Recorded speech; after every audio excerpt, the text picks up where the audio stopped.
आम जनों में मेरा काम है। मैं चुनाव भले हार गया, लेकिन आज भी उनके दिलों पर में आज रजनीश कुमार है। जैसा पार्टी कहेगी कि आपको विधानसभा चुनाव लड़ना है तो लड़ेंगे, नहीं कहेगी तो जो चुनाव लड़ेगा उसके साथ खड़ा रहेंगे। अभी जो वर्तमान एमएलसी हैं राजीव जी, उनके कार्यों से संतुष्ट हैं आप? काम ही नहीं दिखता है, कार से संतुष्ट होने का तो सवाल कोई काम ही नहीं दिख रहा दिख रहा है, कुछ दिख ही नहीं रहा है। ना विधान परिषद में कोई एक भी दिन उनका कोई वक्तव्य आया। आदरणीय गिरिराज सिंह जी बेगूसराय के सांसद हैं, भारत सरकार के केंद्रीय मंत्री हैं, बिहार के नेता हैं, देश के नेता हैं, तो इसलिए बेगूसराय से सिर्फ उनको बांध करके देखना ये। विकास यात्रा पर भी निकल सकते थे, धर्म यात्रा क्या होती? सर, जनता कहती है कि जितने भी सामाजिक संगठन हैं जिले भर में, उनमें गिने चुने लोग ही हैं जिनका चेहरा तमाम लोग जानते हैं, और वही लोग जो है उस सामाजिक संगठनों को चला रहे हैं, मंच पर कुर्सी रिजर्व करके बैठ रहे हैं। युवाओं को अवसर नहीं मिलता है। सरबुलंदी का एक वजीफ़ा है जो हमने अपने बड़ों से सीखा है। खुद को हमेशा छोटा समझते रहिएगा, बड़ा बनने का यही तरीका है। जी नमस्कार, स्वागत है आपका। मैं हूं अविनाश भट्ट, आप देख रहे हैं द न्यूज़ हॉल्ट, और हमारे साथ एक विशेष मेहमान हैं। विशेष इसलिए हैं क्योंकि राजनीतिक चेहरे हैं और किसी पहचान के मोहताज नहीं है। सीधा मिलवाता हूं मैं, हमारे साथ भाजपा नेता और पूर्व एमएलसी रजनीश जी हैं। सर, स्वागत है आपका न्यूज़ हॉल्ट पर। बहुत बहुत धन्यवाद अविनाश जी।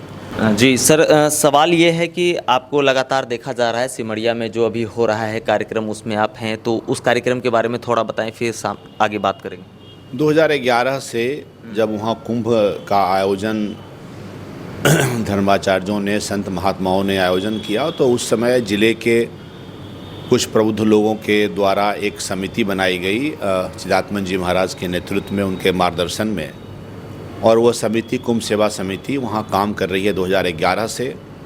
11 में कुंभ हुआ, 17 में कुंभ हुआ, 23 में कुंभ हुआ, और प्रति वर्ष 11 से वहाँ कार्तिक में जब कल्पवास मेला लगता है, बहुत सारे लोग आते हैं, तो उसमें गंगा महाआरती का 1 महीने का आयोजन बनारस के पंडितों को बुला के, जैसे बनारस में होता है गंगा तट पर, उसी तरह कराया जाता है। कल उसी का उद्घाटन हुआ है और ये 15 नवंबर तक प्रतिदिन संध्या 7 बजे होगा। कुंभ सेवा समिति का ये कार्य वहाँ चल रहा है। ठीक है, तो आप सर भाजपा के नेता भी हैं, कुंभ सेवा समिति, अच्छी बात है, सामाजिक कार्यों में आप बढ़ चढ़ कर रहते हैं। पहला सवाल, आपके जो सांसद हैं माननीय गिरिराज जी, केंद्रीय मंत्री भी हैं, वो आजकल धर्म यात्रा पे निकले हुए हैं। अभी सुनने में आ रहा है कटिहार पहुंच रहे हैं वो, तो क्या चल रहा है धर्म यात्रा? मतलब बेगूसराय में मन नहीं लग रहा है क्या साहब को? नहीं, वो केवल बेगूसराय के तो ही नेता नहीं हैं। अच्छा। आदरणीय गिरिराज सिंह जी बेगूसराय के सांसद हैं, भारत सरकार के केंद्रीय मंत्री हैं, बिहार के नेता हैं, देश के नेता हैं, तो इसलिए बेगूसराय से सिर्फ उनको बांध करके देखना ये। विकास यात्रा पर भी निकल सकते थे, धर्म यात्रा क्या होती? नहीं, विकास का काम तो कर ही रहे हैं। देखिए, उनके कार्यकाल में बेगूसराय में 60,000 करोड़ का काम हुआ और चल रहा है। वो काम हुआ, पूरा नहीं, अभी चल रहा है, और भी कई नई परियोजनाएं उनके इस कार्यकाल में भी उम्मीद हम लोग करते हैं आएगी। जहाँ तक इस यात्रा का सवाल है, तो ये यात्रा स्वाभाविक रूप से गिरिराज सिंह जी की पहचान एक हिंदुत्व को लेकर के, हिंदू हृदय सम्राट। हाँ बिल्कुल, जो आपने सही कहा है। उनको लोग हिंदू हृदय सम्राट और हिंदुत्व आइडियोलॉजी को के बहुत ही थोड़ा कड़ा उनका कट्टर आप, मैं शब्द नहीं यूज़ करूँगा, लेकिन मैं थोड़ा कड़ा कि भाई उस आइडियोलॉजी को मानने वाले लोग और इसलिए हैं, तो वो उनका ये पहचान रहा है शुरू से। हिंदुइज्म, हिंदुत्व को बढ़ाना, हिंदुत्व स्वाभिमान जागृत करना, तो उसकी यात्रा कर रहे हैं। तो इसमें कोई पप्पू यादव ने जो है चुनौती दे दी है, बोले कि पूर्णिया में आएंगे तो हमारे ऊपर से यात्रा गुजरेगी, तभी पूर्णिया से घूम पाएंगे। क्या पूर्णिया में कोई इस तरह का प्रतिबंध लगाने का पप्पू यादव को अधिकार है? क्या पूर्णिया के लोगों ने ये कहा है कि पप्पू यादव जी, मेरे सांसद महोदय, यहाँ गिरिराज सिंह की यात्रा आएगी तो आप रोक लगा दीजिए, रोकिए, ऐसा कोई कहा है? तो सांसद तो भी हैं, अपने पक्ष से वो रख सकते हैं बात, वो रख रहे हैं। उनका अपना पर्सनल एजेंडा है पप्पू यादव जी का, इसलिए मैं यही कहूँगा कि आदरणीय गिरिराज सिंह जी जो यात्रा लेके गए हैं, उस यात्रा को रोकना या रोकने की कोशिश करना या उसके बारे में इस तरह की टिप्पणी करना, यह पप्पू यादव जी का अपना व्यक्तिगत पर्सनल एजेंडा है। उसको अपना वो किसी एक खास वर्ग को खुश करने के लिए वो शायद खास वर्ग करे। बिल्कुल। कौन सा वर्ग है वो? अब कौन सा वर्ग? जो शायद लोग नहीं पसंद कर रहे हैं कि गिरिराज सिंह जैसे लोग या गिरिराज जी हिंदुत्व को जगाने के लिए, हिंदुत्व स्वाभिमान को उभारने के लिए और उसको इकट्ठा करने के लिए, हिंदू एकता के लिए कोई यात्रा करे। ऐसे जो इसका विरोध करने वाले लोग हैं शायद उनको खुश करने के लिए वो बोल रहे होंगे, लेकिन इसका कोई असर पड़ने वाला नहीं है। पूर्णिया के लाखों लोग गिरिराज सिंह की इस यात्रा को स्वागत करने के लिए वहाँ खड़े मिलेंगे जब पूर्णिया जाएंगे तो। और मुझे नहीं लगता है कि पप्पू यादव वगैरह के बयान का कोई मतलब होगा। आप भाजपा के नेता हैं, आप एमएलसी रह चुके हैं, एक बार आप इतने लास्ट टाइम आप चुनाव भी हारे हैं एमएलसी में, इस बार विधानसभा चुनाव होने वाले हैं 2025 में। आपकी क्या भागीदारी होगी आपकी पार्टी की ओर से? क्या आप विधानसभा चुनाव लड़ रहे हैं? क्या आपने कोई विधानसभा सीट अपने लिए सोचा हुआ है? क्या कुछ है इसके पीछे? कुछ है तो बताइए, जनता जानना चाहती है। देखिए, मैं भारतीय जनता पार्टी का एक कार्यकर्ता हूँ, एक सिपाही हूँ और मुझे भारतीय जनता पार्टी ने 2009 में, फिर 2015 में, फिर 2022 में 3 बार एमएलसी का चुनाव जीतना लड़ने के लिए मुझे पार्टी ने कहा। मैं इसमें 2 चुनाव जीता और तीसरा चुनाव मैं हार गया। अब पार्टी का कार्यकर्ता के रूप में काम कर रहा हूँ। पूरा दोनों जिला का 11 विधानसभा मेरा क्षेत्र है, मैं काम कर रहा हूँ। पार्टी को अगर लगेगा आगामी 25 के विधानसभा चुनाव में कि रजनीश कुमार को किसी सीट से लड़ना चाहिए, पार्टी अगर ऐसा कहेगी तो मैं लड़ने के लिए तैयार हूँ। पार्टी नहीं कहेगी तो मैं पार्टी के निर्देश का इंतजार करूंगा। फिर समय आएगा तो जब पार्टी जैसा कहेगी। मैं इस संबंध में सिर्फ इतना कह सकता हूं कि पार्टी जैसा शीर्ष नेतृत्व का निर्णय होगा, जैसा पार्टी कहेगी कि आपको विधानसभा चुनाव लड़ना है तो लड़ेंगे, नहीं कहेगी तो जो चुनाव लड़ेगा उसके साथ खड़ा रहेंगे।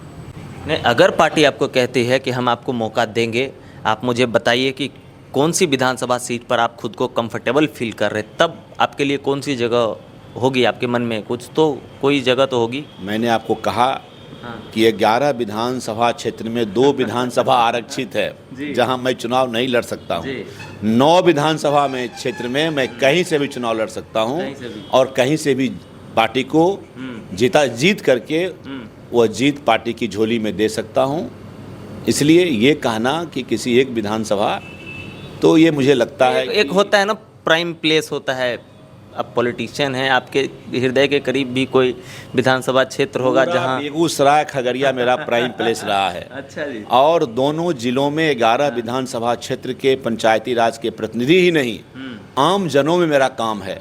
मैं चुनाव भले हार गया लेकिन आज भी उनके दिलों पर में आज रजनीश कुमार है और मैं उनका काम आज भी कर रहा हूं। मैंने कोई विधानसभा स्पेसिफिक करके कोई काम नहीं किया, मैंने सबके लिए काम किया है। इसलिए आने वाले दिनों में ये पार्टी तय करती है, या कोई मेरा चॉइस का सवाल नहीं है अविनाश जी कि मैं कह दूं कि मैं इसी विधानसभा से लड़ सकता हूं और ये विधानसभा में मेरा ज़्यादा ये है। तो इस तरह का कभी ना मेरे मन में रहता है और मेरी पार्टी का ये एक रहा है यह तरीका कि यह पार्टी तय करती है, शीर्ष नेतृत्व तय करता है कि हम किस अपने कार्यकर्ता को किस जिम्मेदारी में कहाँ चुनाव लड़ाएं, कौन चुनाव लड़ाएं, कब चुनाव लड़ाएं। तो ये सब पार्टी के का विषय है। मेरा विषय है कि पार्टी ने जो कहा है मैं वो काम कर रहा हूँ। भाजपा का एक मजबूत झंडा बरदार हूँ, एक मजबूत सिपाही हूँ। संगठन का काम हमने किया है, संगठन का काम करने का मुझे अनुभव रहा है। आज भी मैं संगठन का काम से भले अलग हूँ, लेकिन जो भी दायित्व मुझे मिलता है एक प्रखंड में भी जाने का, एक मंडल में भी जाने का, तो मैं जा करके और वहाँ पार्टी का काम कर रहा हूँ। अभी जो वर्तमान एमएलसी हैं राजीव जी, उनके कार्यों से संतुष्ट हैं आप? क्योंकि क्षेत्र से सूचना तो मिलती होगी क्या काम हो रहा है, नहीं हो रहा है। कोई काम ही नहीं दिखता है। कार्य से संतुष्ट होने का तो सवाल कोई काम ही नहीं दिख रहा है, कुछ दिख ही नहीं रहा है। ना विधान परिषद में कोई एक भी दिन उनका कोई वक्तव्य आया। बेचारे वार्ड सदस्य लोग जो भी हैं वो बहुत उम्मीद से चुनाव लड़े थे कि वो अपने क्षेत्र में कोई न कोई विकास का काम करेंगे। एक भी जाके आप देख लीजिए गांव में, किसी वार्ड सदस्य से पूछिए, या आप भी जाते रहे हैं गांव में, आप जाके देखिए कि पहले मेरे समय में हर पंचायत में एक गलियों में वार्ड सदस्य का एक नेम प्लेट होता था। कि यह यहाँ से यहाँ तक की सड़क का पक्कीकरण वार्ड पार्षद के वार्ड सदस्य के द्वारा, फलाना वार्ड सदस्य के द्वारा किया गया, उसका नाम बोर्ड लगता था। यह मैंने करवाया था, मेरे कार्यकाल में हुआ था कि एक वार्ड सदस्य का भी बोर्ड लगेगा, ठीक उसी विधायक का जैसे बोर्ड लगता है, माननीय सांसद का लगता है वैसे। लेकिन इस कार्यकाल में जो वार्ड सदस्य बने हैं, आप ही जाके जरा पूछिए कि क्या एक भी बोर्ड लगाने का कभी अवसर मिला है? कभी नहीं अवसर मिला, चूँकि उनकी सारी योजनाएं बंद हो गई। और उससे बदतर बात तो यह है कि इसको कोई कभी सदन में इस समस्या को उठाने का काम नहीं किया। सारे वार्ड सदस्य उम्मीद में लड़े थे चुनाव, बहुत घमासान था वार्ड सदस्य के चुनाव में कि हम लड़े तो हम लड़े, सबको काम करने का अवसर मिलता।